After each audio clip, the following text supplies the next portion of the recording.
So this is a small logical reasoning workout. Even more than that is just a very simple game. And if you read the conditions and try out the game, I'm pretty sure you can work it out.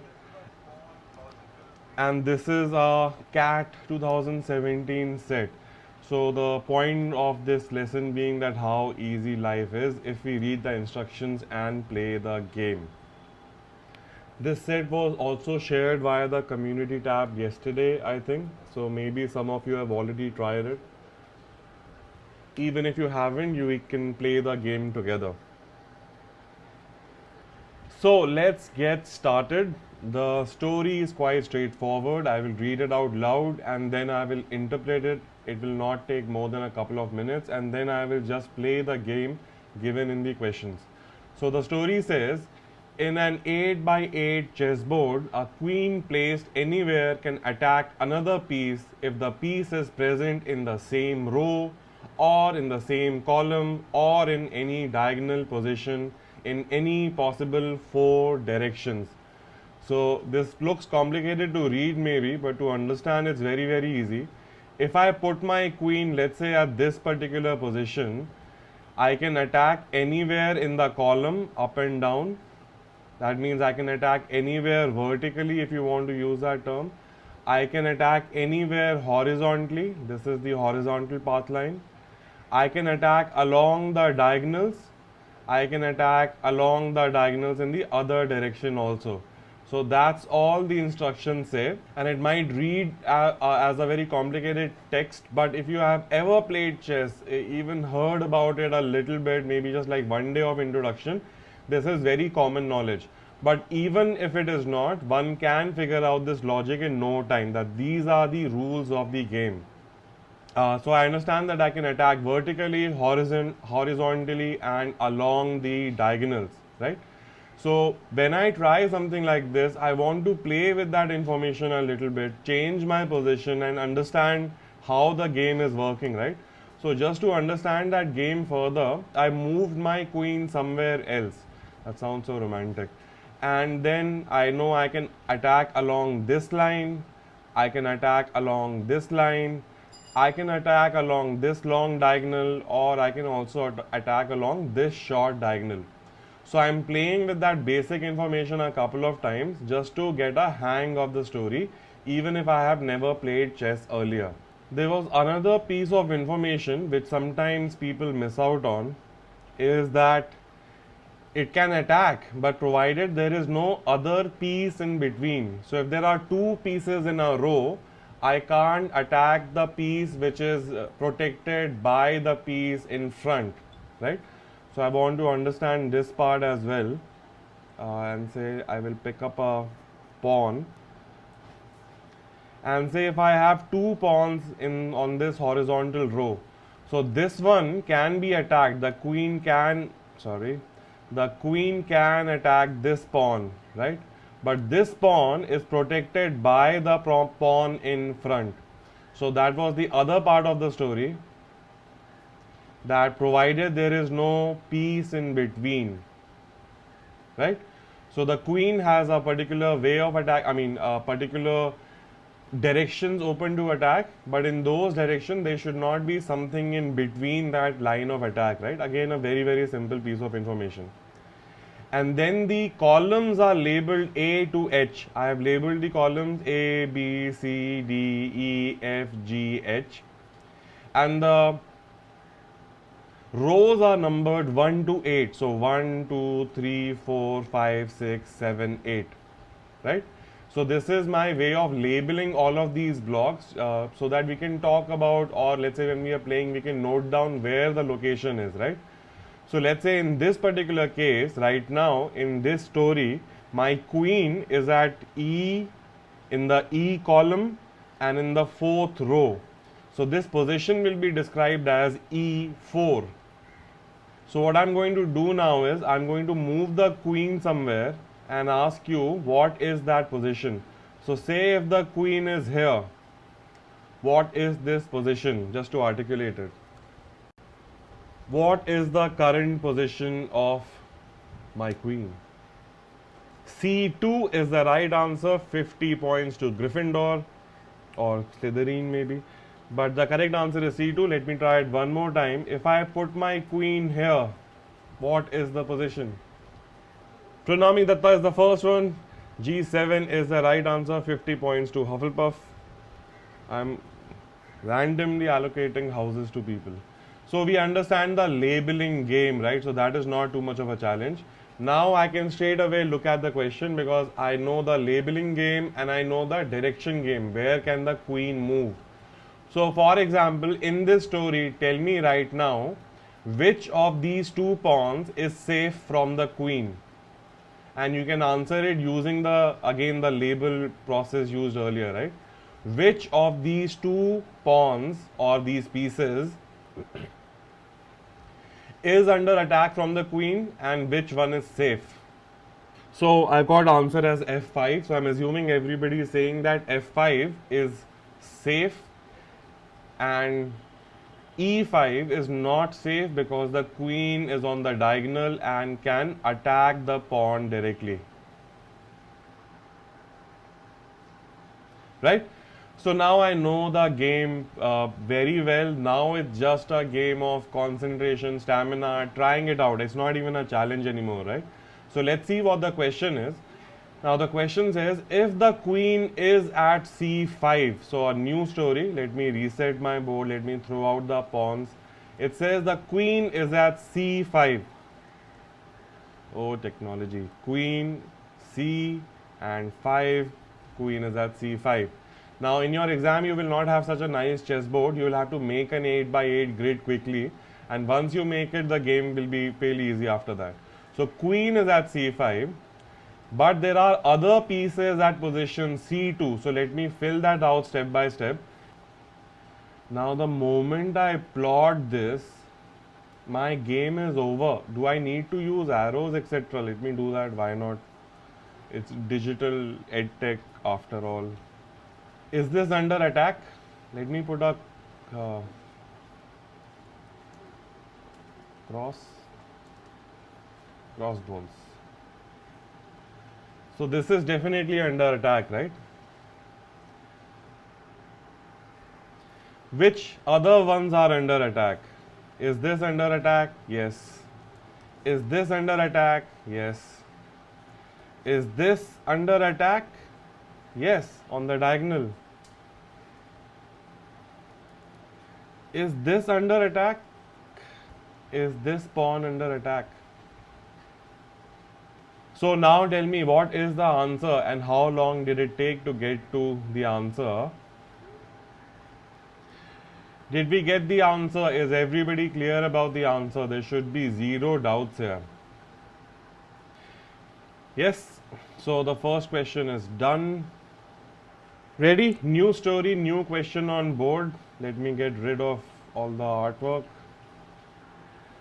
New question, if the other pieces are only at positions A1, A3, B4, D7, H7 and H8, which of the following positions of the queen results in the maximum number of pieces being under attack?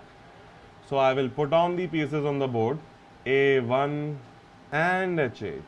Oh wow, that's it. And the queen position is not known. I have to evaluate which of these positions, F8 or A7 or C1 or D3, will maximize my attack lines. Okay, so I know the game. All I have to do is pick up the queen and start playing with her. And the first position was F8. So let me put the queen at F8 and ask you, how many of these pieces, how many of these 1, 2, 3, 4, 5, 6 pieces are currently under attack? I'm asking you a very simple question. When the queen is at F8, how many of the pieces are under attack? You can also name them. Pranami says only one. Is it only one? I can definitely attack H8, right? And if I follow the diagonal, I can attack B4 as well. H8 and B4 can be attacked. So if I go for the queen position of f8, only 2 pieces are under attack. Write that information down somewhere if you need it, right? 3, Sumit says 3, which is the third piece under attack. This can't be attacked because it is behind another piece. So the queen can attack the first piece but not the second piece in the rear. So now what I am going to do is obviously try out the next option, and that's the game A7. So A and A7. Now how many pieces can I attack? And what are their names? And A3 are under attack. Great. These are the only 2 pieces which are under attack. Rest either don't fall on the lines or are hidden behind other pieces. C1 as my choice. C1. How many pieces under attack now? This one definitely. This one definitely. A1 definitely. A3 definitely. Can't touch B4. Can't touch D7. On the diagonal, can't touch H7 and can't touch H8. So even C1 is giving me only 2 attack lines. Yes, no? And the answer is yes. That's why live is so slow. You can just share directly what's going on. D3, D1, 2, 3.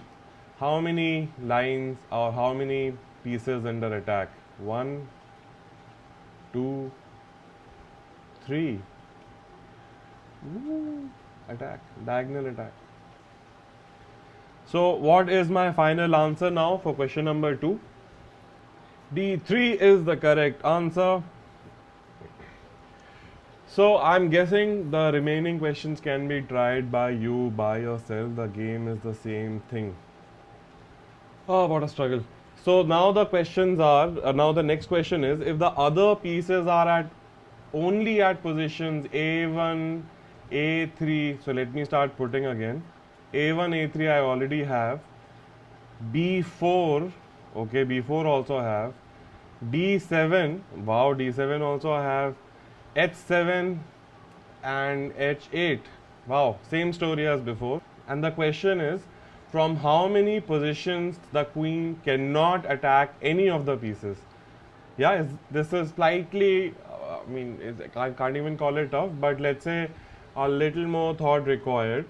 It says if the other pieces are at only these given positions, then from how many positions? And remember, we are talking about a total of 64 positions. Out of those 64, 6 are gone already. So you are left with around 58 positions. And out of those 58, how many are where she cannot attack any of the pieces? So let's think about the problem for a second.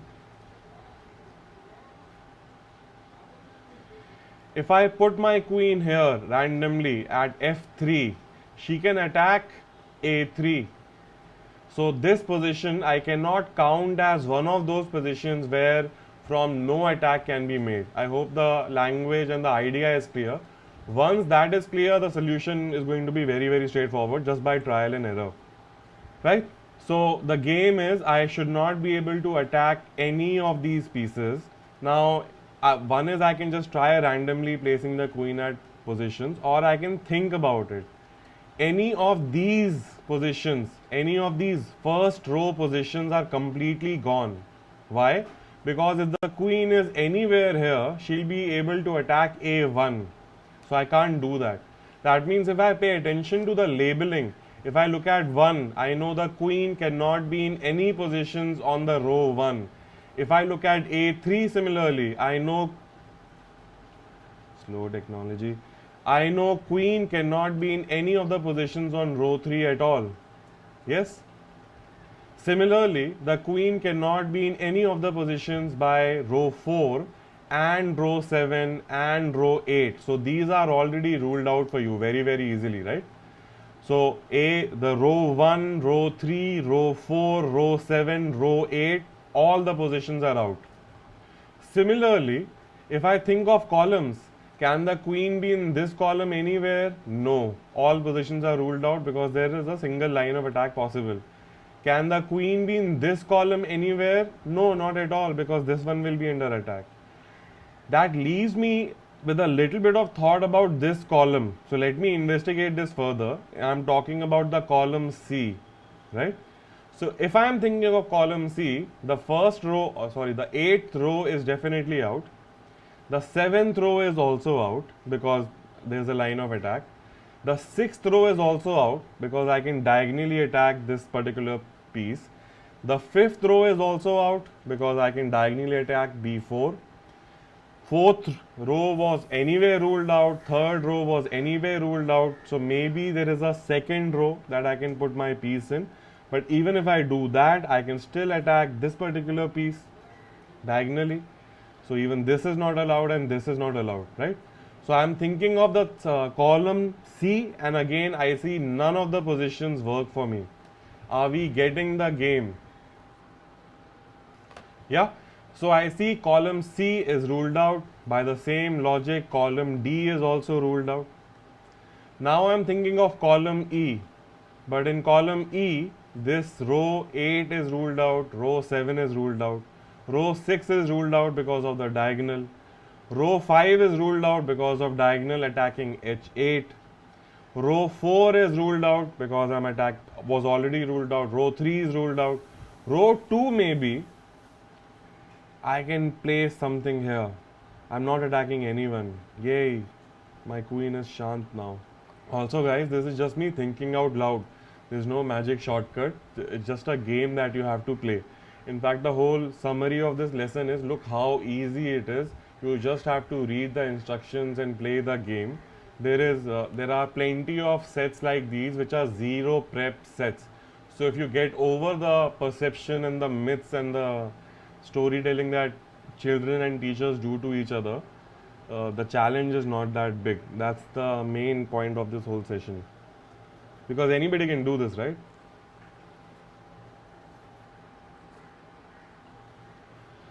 So this position definitely works for me. Write it down somewhere. This position is E2. At E2, I'm not attacking anyone. Okay, great. Let me think of column F again because looks like a safe space. But row 8 is ruled out. Row 7 is ruled out. Row 6 is ruled out because of the diagonal. Row 5 is ruled out because of this diagonal, white diagonal. Row 4 is ruled out. Row 3 is ruled out. Row 2, once again, maybe works for me. Yes or no? So I'm getting a pattern also. This row 2 looks like a very safe space to keep the queen non-aggressive. I put it here at G2. Still everything is, nobody is under attack. Right, so finally, I'm just waiting for your final answer. I'm removing the queen from the table. I'm waiting for your answer now. What is the final answer? So E2, let me copy the queen everywhere, why not? So E2 is working for me, F2 was also working for me, and G2 was also working for me. That much is clear. Is there any other position, secret position? Somebody said G5. Looks great, can't attack anyone in any direction. So that's it, we have the answer, final answer as 4. I'm assuming everybody figured this out. So a little bit, maybe a little bit of a more game playing, a few more extra steps required. But once you're into the problem, right, once you're into the playing zone, then you're not thinking, this just step after step after step. So again, if I spend 2 more days with the problem, let's say if I teach this problem year after year after year, I will start seeing shortcuts and I can give you a list of like tools to quickly solve this particular problem. But remember, this problem has only appeared once and most likely will never appear again, right? So we are not looking at some deep knowledge of anything. We are looking at the habit of simply playing the game and realizing that, okay, I think this is ridiculously easy. I mean, frankly, this is very, very doable. If you give it to a 7th standard student and say, now come on, do it in 15 minutes, he will do it for you, right? So I don't think it's difficult, and there are plenty of sets like this every year. So perhaps we need to try and play a little more and get more comfortable at spotting these kind of games. Of course, there are tough ones also, but if you notice, their process, the some amount of maths is required, Venn diagram or basic averages or maybe percentages or something, right? But none of it is a mystical special skill which can't be acquired in like maybe 20 days or less than that even, right? Right, so this is it for this session.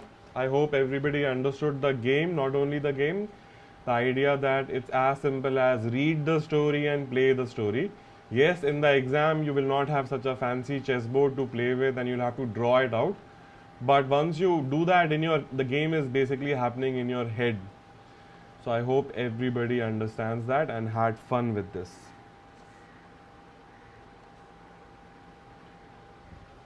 So guys, if you're a course member and if you have been away for a while, there's been a lot of DILR update. Please log in. There's been a daily challenge every day for the last, like, I don't know, maybe a month and then a break and then again.